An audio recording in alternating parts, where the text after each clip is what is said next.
You're about to see the Secretary of Agriculture, Ezra Taft Benson, face the nation with questions from veteran correspondents representing the nation's press.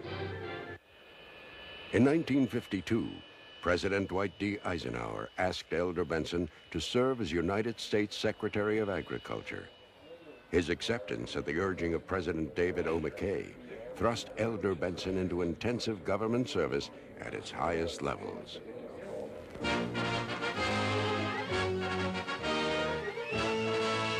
At San Francisco Airport, Secretary of Agriculture Benson and son Reed are welcomed aboard the private plane of Jacqueline Cochran Odlum. The world-famed aviatrix will fly them to El Centro. They next join the $50 a plate diners in the National Guard Armory. Here, Secretary Benson speaks out against continuing rigid wartime price supports, which he says have piled up unmanageable surpluses and reduced farm income.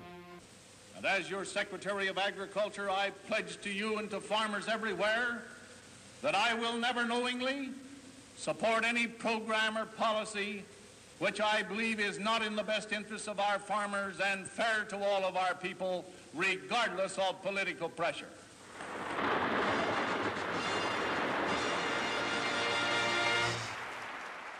Upon his return to Utah in 1961, he told the Saints in General Conference, "I have had a conviction through all this period that I was where the Lord wanted me to be. I hope and pray that I will always be where He wants me to be." Even though there were several attempts to draft Elder Benson for political office, he declined those overtures and immersed himself totally in the work of the ministry, keeping a schedule that exhausted those trying to keep up. He served as European Mission President with headquarters in Frankfurt, following which he supervised the work of the Church in the Orient.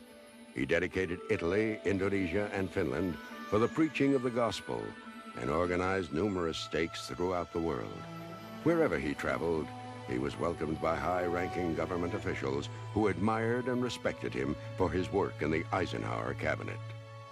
Well, yes, we're going back to 1982, and Elder LeGrand Richards was well up in his 90s, and a couple of months before that had his leg amputated, and he was deteriorating at the time. And we came into the office of Elder Richards on a Tuesday afternoon, and there were members of the Boundary and Leadership Change Committee, and after the opening prayer,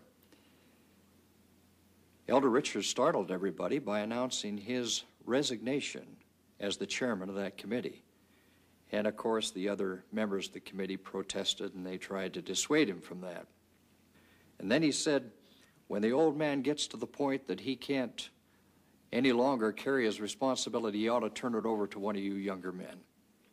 Then the door opened, and there was an atmospheric change as President Benson walked in. He says, I'm not going to accept your resignation, but I tell you what I am going to do. I'm going to appoint Brother Marv Ashton as the vice chairman of this committee, and you can delegate as much responsibility as you want to him. But LeGrand, as long as you live, you will be the chairman of this committee. Well, it's the only time in my experience that I've ever seen LeGrand Richards speechless. But then the thing that happened next is what was heartwarming for me. A tear formed in his eye, and he grabbed a hold. He was on a prosthesis at this time. And he grabbed a hold of his big black leather armchair there, and he boosted himself up, and then he worked himself away around the desk. And then President Benson stood up when he saw he was coming around, and the two grabbed each other by the arms. And then he looked up into President Benson's face and said, "President, I love you." And President Benson responded, "LeGrand, I love you." And then they embraced. Over the years, he would repeatedly emphasize the home and family in his teachings. Few subjects were closer to his heart. His beloved Flora was one of his greatest sources of strength and comfort. He would often refer to their wedding day, September 10th, 1926, as the day life began. For over 30 years, she had worn daily a golden pendant her husband had given her inscribed, "To Flora," for constant help, devotion, and inspiration.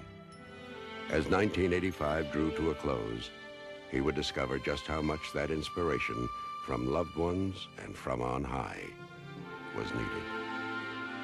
On the evening of November 5th, 1985, President Benson received word that Spencer W. Kimball, the man he had loved and served with for 42 years, was gone. He and Flora dropped to their knees. In his journal, he recorded, "I have never felt weaker, and never before have I felt the influence of the Spirit in such great strength. May the good Lord sustain me as I go forward humbly." He chose Elders Gordon B. Hinckley and Thomas S. Monson to serve as his first and second counselors, respectively. From that day, the love and loyalty manifest by the First Presidency has been a lesson in unity for the entire church.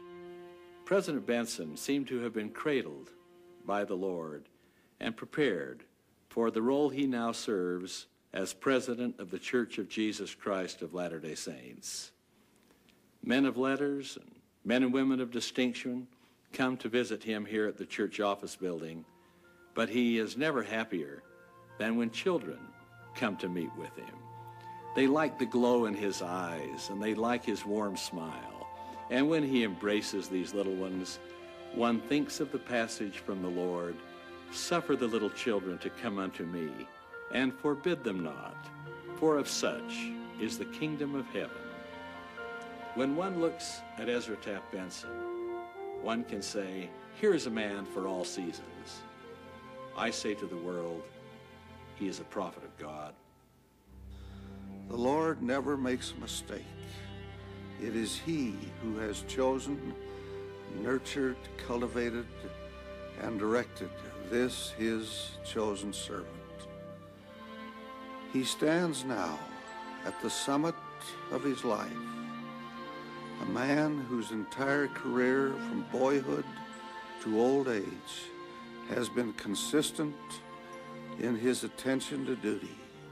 I extend my love to this great and choice servant who has been called, appointed, and anointed of the Lord to stand as a prophet to this people.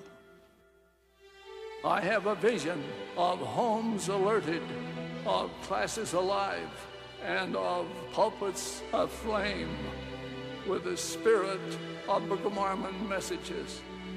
My beloved saints, I do not know fully why God has preserved my life to this age, but I do know this, that for the present hour, he has revealed to me the absolute need for us to move the Book of Mormon forward now in a marvelous manner.